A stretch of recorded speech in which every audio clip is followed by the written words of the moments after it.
بسم اللہ الرحمن الرحیم۔ السلام علیکم۔ Tariq Javed Khokhar advocate law for you channel کے ساتھ چینل کو سبسکرائب کر لیں، لائک شیئر کومنٹس کریں اور اپنی رائے کا اظہار بھی کریں۔ اور ان کے مقدمات جس انداز سے ختم ہوئے ہیں تو مجھے لگتا ہے کہ چیف جسٹس صاحب کل یہ فیصلہ کر دیں گے کہ آؤ جناب ہم دعائے خیر کریں کہ نواز شریف صاحب کو اللہ جنت میں بھی ساتھ لے کے جائے، شاید یہ بھی سرٹیفکیٹ وہ دے دیں۔ اتنا فرشتہ بنا دیا۔ یہ الگ بات ہے آج بھی ایون فیلڈ ڈپارٹمنٹ کا کوئی پتہ نہیں مالک کون ہے۔ وہ خود کہتے تھے، حسن نواز کہتا تھا کہ جناب میں ٹیننٹ کے طور پر رہ رہا ہوں، حسین نواز کہتا تھا الحمدللہ یہ ہمارے ہیں، جیو کے ہی پروگرام میں آ کر کہا، اور مریم نواز ہماری بینیفیشل اونر ہے۔ تو اگر یہ طرز عمل ہماری منصفوں کا ہو جائے گا، یہ جو ناانصافی کا دوہرا معیار سب کے سامنے ہے، اور صرف یہ نہیں ہے، مجھے بتائیں چوتھی دفعہ ہماری بحث ہو گئی ہے وہ ریزرو آرڈر، وہ جو توشہ تھا نا، متاثر جج نے فیصلہ دیا، سینٹینس سسپینڈ ہو گئی ہے، لیکن آرڈر سسپینڈ کرنے کے لیے چوتھی دفعہ بحث ہو گئی ہے، اور 4 مہینے ہو چکے ہیں، ابھی تک وہ ٹائم نہیں ملا جج صاحب کو وہ فیصلہ لکھنے کا، فیصلہ کرنے کا، آرڈر سنانے کا۔ وہ ریزرو ہی ہے، وہ محفوظ ہے۔ تو اگر اس طرح عدالتیں استعمال ہونی شروع ہو جائیں گی اسٹیبلشمنٹ کے ہاتھوں سے، تو یہ لوگوں کا ایک آس اور امید ہوتی ہے۔ وہ کس سے ہوتی ہے؟ وہ عدلیہ سے ہوتی ہے کہ کوئی بھی انتظامیہ غلط کرے گا، ایکسیس آف پاور کرے گا، ہم عدالتوں کے پاس جائیں گے۔ جب یہ نہیں ہوگا، بددلی ہو پھیلے گی، مایوسی ہوگی، انتشار ہوگا، اس کا نقصان ہمارے معاشرے کو ہوگا۔ آج مس ایڈونچرز کر کے اپنے ملک کی تباہی اپنے ہاتھوں سے آپ نے قسمت لکھ دی ہے۔ صرف ایک شخص کی دشمنی میں، وہ ہے عمران خان، اس کی دشمنی میں پورے ملک کے 25 کروڑ عوام کو آج معاشی تباہی کی دلدل میں دھکیل دیا ہے۔ لیکن خدا کے لیے آئندہ تو آپ سوچ لیں، آئندہ کی نسلوں کو سوچ لیں۔ آج آپ یہ جو فری اینڈ فیئر الیکشن نہیں کرائیں گے، متنازع الیکشن کرا دیں گے، تو کیا ہوگا اس کا انجام؟ اس کا انجام یہ ہوگا کہ آپ کے پاس کوئی انویسٹمنٹ نہیں آئے گی، کوئی اوورسیز آپ پہ ٹرسٹ نہیں کرے گا۔ یہ آج بھی وقت ہے تمام سٹیک ہولڈرز ریکنسیڈر کریں اپنے فیصلوں کو، عوام کو فیصلہ کرنے دیں، وہ جس کو چاہتے ہیں اس کو آگے آنے دیں، اور جس کو نہیں چاہیں گے وہ آگے آ کر کے اپنا اقتدار سنبھالیں۔ عوام کے فیصلے عوام کو کرنے دیں۔ آج آپ کے الیکٹرانک میڈیا اور سوشل میڈیا، یہ الگ بات ہے الیکٹرانک میڈیا پہ جو پابندیاں ہیں وہ ہم سب جانتے ہیں اور ان کی مجبوریاں بھی جانتے ہیں، لیکن آج سوشل میڈیا اور ڈیجیٹل میڈیا کے ذریعے لوگوں تک پیغام اس تیزی کے ساتھ پہنچتا ہے اور پھیل رہا ہے۔ لوگوں نے فیصلہ کیا ہے کہ ہم ڈرائنگ روم کی پالیٹکس کو ٹھکرا دیں گے، ڈرائنگ روم کی پالیٹکس کو ہم ایکسپٹ نہیں کریں گے۔ اور آج یہی وجہ ہے کہ جو آپ کے مقتدر لوگ، جو آپ کے ڈرائنگ روم اور نورا کشتی رکھنے والے، سو کارڈ اپوزیشن کرنے والے، وہ آج جو فیصلہ کرتے ہیں عوام ان کو ریجیکٹ کر دیتی ہے۔ اور نورا کشتی کی مثال آپ نے دیکھ لی، بلاول صاحب نے 3 مہینے بڑی گڈ ول بنا لی تھی اپنی باتیں کر کے، لیکن ایک راؤ انوار اس کی گفتگو آنے کے بعد اور حافظ نعیم الرحمان کی ایک گفتگو کے بعد کہ ہم عدم اعتماد لے آئیں گے، تو وہ جو سب پہ بھاری ہوا کرتے تھے وہ جھاگ کی طرح بیٹھ گئے اور سب کچھ وہ کہہ دیا جو طاقتور لوگ چاہتے تھے۔ یہ کمزوری عمران خان کی نہیں ہے، اس لیے کہ اس کی پیسے پراپرٹی ملک سے باہر نہیں پڑی ہوئی، یہ کرپشن میں ملوث نہیں ہے، اس نے کرپشن کا پیسہ ملک سے باہر نہیں رکھا ہوا۔ یہ لیڈر ہے، ویژنری لیڈر ہے، باقی ڈیلر ہیں۔ اب ڈیلر کو کیا لگے کہ ان کو تو ڈیل کرنی ہے اپنا مال بچانے کے لیے۔ جن کا ملک سے باہر پیسہ ہوگا، اقتدار ہوگا، جب ملک سے باہر بچے ہوں گے، ان کی پراپرٹی باہر ہوگی، ان کا مرنا جینا باہر ہوگا، ان کے انٹرسٹ ملک سے باہر ہوں گے، وہ صرف اور صرف آپ کو غلام بنانے اور یہاں اپنا اقتدار حاصل کرنے کے لیے آتے ہیں۔ ان کا انٹرسٹ آپ کی عوام نہیں ہوا کرتی۔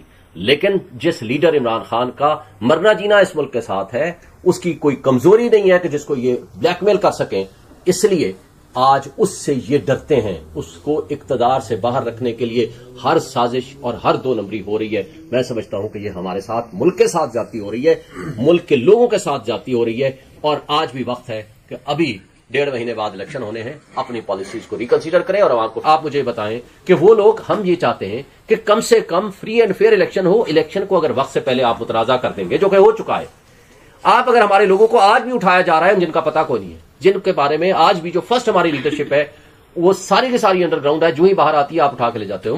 خدیجہ شاہ زندگی میں کبھی کوئٹہ نہیں گئی، وہ ملزم ہے وہاں کے مقدموں کی۔ بھائی یا تو وہ لاہور میں تھی یا وہاں تھی، اگر وہ وہاں تھی تو پھر لاہور میں نہیں تھی، ان مقدموں کو ختم کرو۔ اگر لاہور میں تھی تو پھر وہاں کے مقدمات کہاں سے آ گئے؟ اگر آپ نے خواتین کے ساتھ بھی یہ ظلم و تشدد برقرار رکھنا ہے، اور آج تک 7 مہینے سے ان کو کسی کو باہر نہیں آنے دیا، اس کے باوجود کہ سب کی ضمانتیں ہو چکی ہیں، پرویز الہی کی 15 سے 20 دفعہ ضمانتیں ہو چکی ہیں، کسی لیڈر کو آپ نے باہر نہیں آنے دینا، تو مجھے بتائیں تو پھر الیکشن کرانے کا فائدہ کیا ہے؟ آپ یہ بلینز آف روپیز کس لیے لگا رہے ہیں؟ اگر آپ کے پاس کوئی حل ہے تو وہ صرف ایک ہے، ملک کو ہم نے آگے لے کے جانا ہے یا نہیں لے کے جانا. آپ کیا ماضی سے سبق سیکھیں گے یا نہیں سیکھیں گے؟ بھائی 60s اور 70s میں کیا ہوا؟ ایک پارٹی کو روکنے کے لیے آپ نے ہر بار استعمال کیا، لیکن پبلک اس کے ساتھ کھڑی تھی. 162 سیٹوں سے 160 سیٹیں لی مجیب الرحمان کی پارٹی نے. آپ نے پھر اس کو اقتدار نہیں دیا، آپ نے اپنے ہی لوگوں کے خلاف فورس یوز کی. اب تو ایک بڑی تفصیل کے ساتھ ریسپیکٹ کئی لوگ ان سے اختلاف کر سکتے ہیں. حامد میر نے جو ریسرچ کر کے ایک دی ہے وہ بڑی خطرناک قسم کی ریسرچ ہے. اس کے نتیجے میں تو یہ ثابت کرنے کی کوشش ہوئی ہے کہ کون لوگ تھے جو پاکستان کو 2 لفظ کرنا چاہتے تھے. تو کمال کی بات یہ ہے کہ آج جو کچھ ہو رہا ہے، کیا ہم اسی ہسٹری کو ریپیٹ کرنا چاہتے ہیں؟ کیا اپنے لوگوں پہ ظلم کرنا چاہتے ہیں، خواہ وہ بلوچستان کے لوگ ہوں، خواہ وہ کے پی کے لوگ ہوں، خواہ وہ سندھ کے ہوں، خواہ وہ پنجاب کے ہوں؟ بھائی اگر آپ نے ایک پیسفل پولیٹیکل ورکر جس نے ساری زندگی آئین اور قانون کی بالادستی کی بات کی، مجھے ہوتی ہیں، میں آپ کو اگر تفصیل بتاؤں تو کئی گھنٹے لگ جائیں گے. یعنی نچلی سطح پہ اگر کوئی پی ٹی آئی کا ورکر بھی ہے نا، مجرم ہے، دوسری طرف اس کو چھوڑ دیں گے. مجرم ہے، ڈاکو ہے، چور ہے، دہشت گرد ہے، اس کو چھوڑ دے گی پولیس.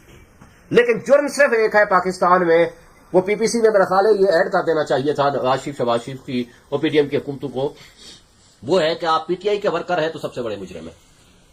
اور یہ حالات پہنچ چکے ہیں کہ نچلی سطح پہ بھی پولیس ان کو اٹھا رہی ہے، ان کی فیملی کو تشدد کا نشانہ بنا رہی ہے، ان کے ساتھ زیادتیاں کر رہی ہے. لیکن عوام نے بھی تہیا کر رکھا ہے. عوام کا فیصلہ یہ ہے کہ ہم نے باہر نکلنا ہے 8 فروری کو، ہم نے بلے کو ووٹ دینا ہے، ہم نے پی ٹی آئی اور عمران خان کو ووٹ دینا ہے. دیکھیں عمران خان نے آج سے 1 سال پہلے کہہ دیا تھا کہ لندن پلان ہے کیا. لندن پلان کے 4 چیزیں بتائیں.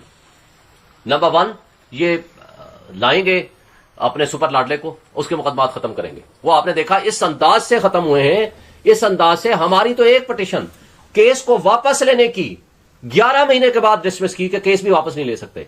کوئی انٹرنیشنل انویسٹر آپ کے پاس نہیں آئے گا، آپ کا سیاسی عدم استحکام میں مزید اضافہ ہوگا، اور پھر اس کا انجام خدا نخواستہ ہمارے ہاں جو تباہی ہو چکی ہے اس میں مزید اضافہ ہوگا. اس کا نقصان ہمارے ملک کو ہوگا، ہماری سیاسی اکائیوں کو ہوگا.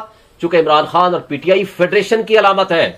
پورے 4 صوبوں میں کے کیپٹلز میں چلے جائیں، آپ فیڈرل کے کیپٹل میں بیٹھے ہوئے ہیں، یہاں چلے جائیں، پورے 4-5 صوبوں کے ساتھ آپ کے پی میں، اور آپ گلگت بلتستان، اور اس کے ساتھ آپ کشمیر میں، سندھ میں، پنجاب میں، بلوچستان میں چلے جائیں، ساری دنیا کے لوگ آپ کو بتا دیں گے. لیکن فیڈریشن کو آپ توڑنے کی کوشش کریں گے تو ملک کی جڑیں کھوکھلی ہوں گی.